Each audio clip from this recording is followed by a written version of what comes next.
کبھی کبھی ماں باپ کی وجہ سے ہی بیٹے نافرمان، بیٹیاں نافرمان ہو جاتی ہیں. جیسے ماں کتا کہیں کا، کمینہ کہیں کا، یہ ماں بولتی ہے، باپ بولتا ہے تو کبھی نہیں سدھرے گا، باپ بول رہا ہے. اور کبھی کبھی ایسا ہوتا ہے کہ وہ وقت دعا کی قبولیت کا ایسا ہوتا ہے کہ وہ دعا لگ جاتی ہے. اب وہ بھونکنے لگتا ہے تو پھر کتا تو آپ نے ہی کہا تھا نا، تربیت کون کر رہا ہے؟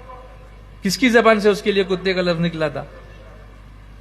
حضور مفکر اسلام علامہ قمر الزمان خان صاحب اعظمی اپنے ایکسپیرینسز بتاتے ہیں کہ جب آپ اشرفیہ میں پڑھتے تھے، دارالعلوم الجامعۃ الاشرفیہ میں مبارک پور میں، حضور حافظ ملت ڈانٹتے تھے اپنے شاگردوں کو، تو ڈانٹنے میں بھی زور سے، مطلب غصے میں بھی، ابے جنتی کہیں کا، ایسے ڈانٹتے تھے، جہنمی نہیں بولتے تھے.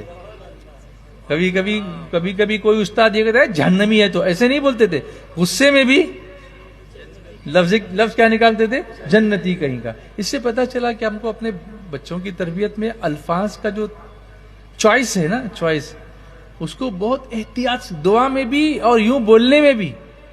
کمینہ کہیں کا، اور بعد میں کمینہ بنا تو کہتے ہیں حضرت اس کو سدھارو نا. تو آپ نے یہ دعا ہی کیوں کی تھی کہ کمینہ بننے کی؟ آپ اسے نیک بننے کی دعا دیجئے. باپ کی دعا بیٹے کے حق میں کیسی ہوتی ہے؟ تو میرے آقا صلی اللہ علیہ وسلم فرماتے ہیں، دعا والد لولدہ کا دعائی لکم. باپ کی دعا بیٹے کے حق میں ایسی ہوتی ہے جیسے میری دعا تمہارے لیے، جیسے نبی کی دعا امتی کے لیے ہوتی ہے نا، ویسی باپ کی دعا بیٹے کے لیے ہوتی ہے. یہاں باپ سے دعا لینے کا سسٹم پتہ نہیں ہے کہ نہیں ہے کہ ابا میرے لیے دعا کیجئے. کبھی کوئی بیٹا بولتا ہو تو بہت اچھا بیٹا ہے وہ، اور نہیں تو بولیے بھائی، اپنے باپ سے دعا کرائیے، اپنی ماں سے دعا کرائیے. ماں سے بھی لوگ بولتے نہیں دعا، میرے پاس آئیں گے، میں پوچھتا ہوں اپنی ماں کے پاس گیا تھا کبھی دعا کرانے کے لیے؟ نہیں، تو نہیں گیا تھا. ایسے کرتے ہیں.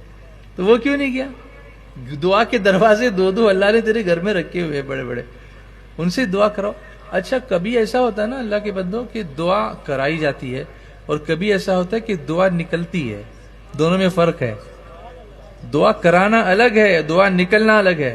آپ بولو زبردستی ماں دعا کر، میں ایگزام میں جا رہا ہوں، وہ ایک الگ چیز ہے. لیکن آپ خدمت ایسی کرو کہ ماں کی زبان سے دعا نکل جائے، دل سے دعا نکل جائے. وہ دعا بات جو دل سے نکلتی ہے اثر رکھتی ہے، پر نہیں طاقت پرواز مگر رکھتی ہے.